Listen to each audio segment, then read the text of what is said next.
Баршаңызға қайырлы күн достар, менің каналыма қош келдіңіздер. Бүгін сіздерге өте тез дайындалатын пирогтың рецептісін ұсынамын.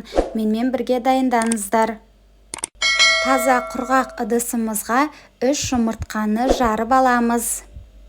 Менде барлық ингредиенттер тоңазытқыштан шыққан. Енді осы жұмыртқаларды миксердің көмегімен жақсылап миксерлеп аламыз.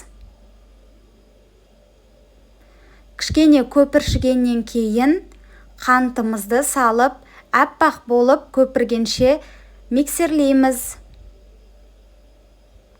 Егерде тым тәтті пирогты қаламасаңыздар, қант мөлшерін азайтуға болады.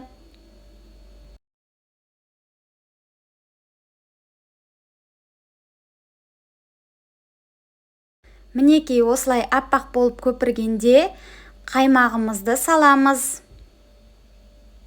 Одан кейін миксерлеудің қажеті жоқ, осы қасығымызбен араластырамыз.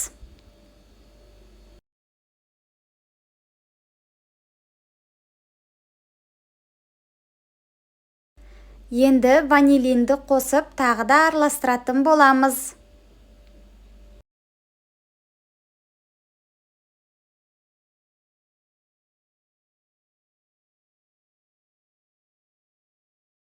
Алдын ала електен өткізілген ұнның үстіне қамыр қопсытқышты салып, жаңағы массамызға 2-3 бөліктен бөліп, салып араластыратын боламыз.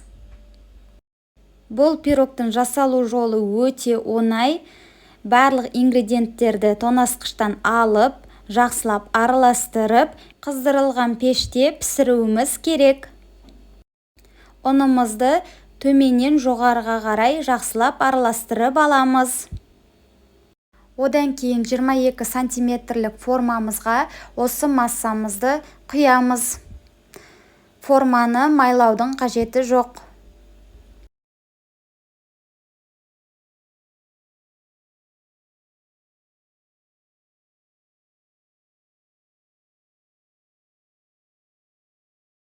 Пирогымыздың бетін осылай лопатканың көмегімен тегістеп аламыз. Алдын ала қыздырылған 180 градустағы пеште 30-35 минут шамасында пісіреміз.